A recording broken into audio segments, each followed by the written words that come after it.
Now let us consider other applications of I. If I ask you for the square root of 4, that will be equal to 2. But if I ask you for the square root of negative 4, that is equals to the square root of 4 times negative 1. And we know that we can split the square root up into two parts.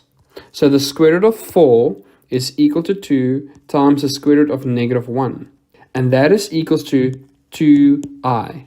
So now what we are learning is that we can simplify a square root when it is negative. Another example is the square root of negative 36.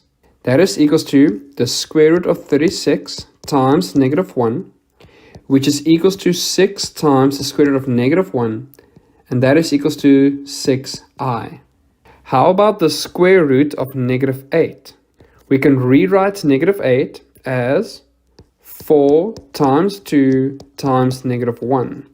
Now, the square root of 4 is equals to 2, and we cannot solve the square root of 2 because that's an irrational number.